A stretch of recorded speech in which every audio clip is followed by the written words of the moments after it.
नमस्कार. मी पुष्पा गांगर्डे, आई तुमच्या संवादाची सोबती या यूट्यूब चॅनलमध्ये तुमचं सहर्ष स्वागत करत आहे. मग आता आपण 2 यापूर्वीचे व्हिडिओ पाहिले आहेत, तो बाळाचा सामाजिक विकास. आता बाळ हे जोपर्यंत लहान आहे किंवा आपल्यावर अवलंबून आहे तोपर्यंतच तो घरातील लोकांच्या संपर्कामध्ये असतो.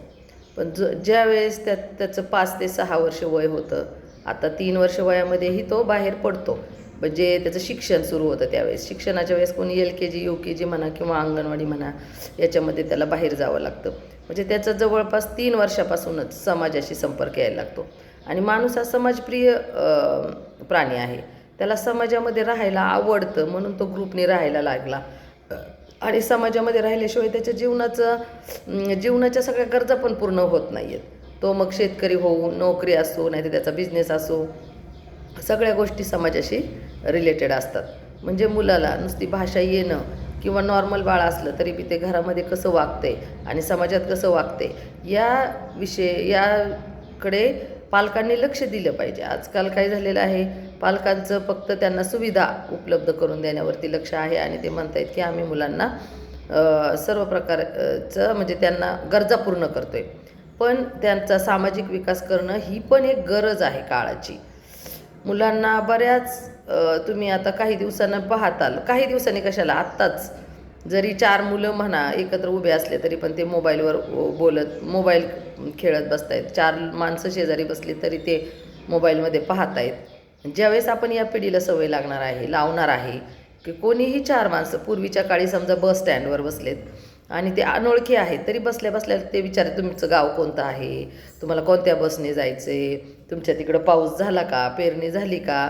जे लोक शेतकरी आहेत ते विचारतात. किंवा एखादा सुशिक्षित दिसत असेल तर तुम्ही काही नोकरी करता का, कुठं करता, तिकडं आमचे असे पाहुणे आहेत. या प्रकारचं संभाषण मला वाटत नाही एकाही 10वीपर्यंतच्या मुलाला कुठंही बसलेल्या माणसांबरोबर करता येत असेल. आत्ताचीच अशी परिस्थिती आहे. अजून भविष्यामध्ये तर वेगळीच गोष्ट असेल की कुठल्याही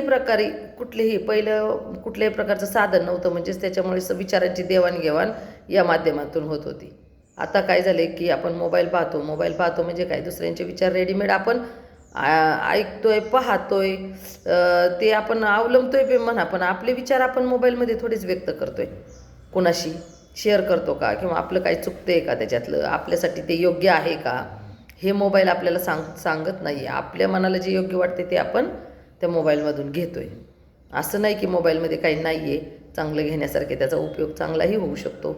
परंतु त्या मुलाला कळलं पाहिजे की लहान असेल तर लहान म्हणजे त्याच्या वयाची 10वीपर्यंतच्या रेंजपर्यंतच आता भरपूर मुलांना मोबाईल आहेत. तर त्याला त्याच्या वयाच्या प्रमाणात आपण काय घेतलं पाहिजे हे त्याला कळायला पाहिजे. त्याच्यासाठी सगळं पालकांवर जबाबदारी आलेली आहे की आपल्या मुलाचा सामाजिक विकास कसा करावा आणि त्याला मोबाईलपासून परावृत्त करावं, समाजामध्ये कसं बोललं पाहिजे, कसं वागलं पाहिजे, मित्रांबरोबर कसं राहिलं पाहिजे, यासारखे संस्कार देतच त्याचं संगोपन केलं पाहिजे. म्हणजेच ते भविष्यामध्ये स्वतः सगळ्या काय त्याचे प्रॉब्लेम येतील ते प्रॉब्लेम सॉल्व करायला तो तयार असेल, म्हणजे तो त्या कॅपेबल असेल म्हणता येईल आपल्याला. कारण की आत्ता जर काही प्रॉब्लेम असेल तर त्याच्यावरती जोपर्यंत पालक आहेत तोपर्यंत ते सोल्युशन देत आहेत. पण मुलांनी कसं काढलं पाहिजे हे त्याला जेव्हा छोट्या गोष्टीतून, मागच्या व्हिडिओमध्ये सांगितल्याप्रमाणे खेळापासून सुरुवात होती की ते प्रॉब्लेम कसे सॉल्व करायचे, बाकीच्या मुलांबरोबर कसं हँडल करायचं आहे, त्यांना आपण कसं ॲडजस्ट करायचं आहे, या सर्व गोष्टी मुलं शिकत पुढे ज्यावेळेस जातात त्यावेळेसच त्यांना त्यांचं जीवन सुखकर जातं.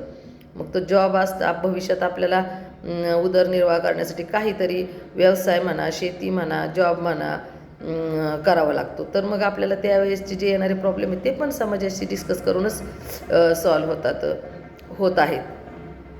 आणि म्हणजे जीवनाचे प्रॉब्लेम सॉल्व करण्यासाठी त्याचा सामाजिक विकास होण्याची गरज आहे. आणि यासारखे नवनवीन व्हिडिओ पाहण्यासाठी या चॅनलला लाईक करा, शेअर करा, सबस्क्राईब करा. धन्यवाद.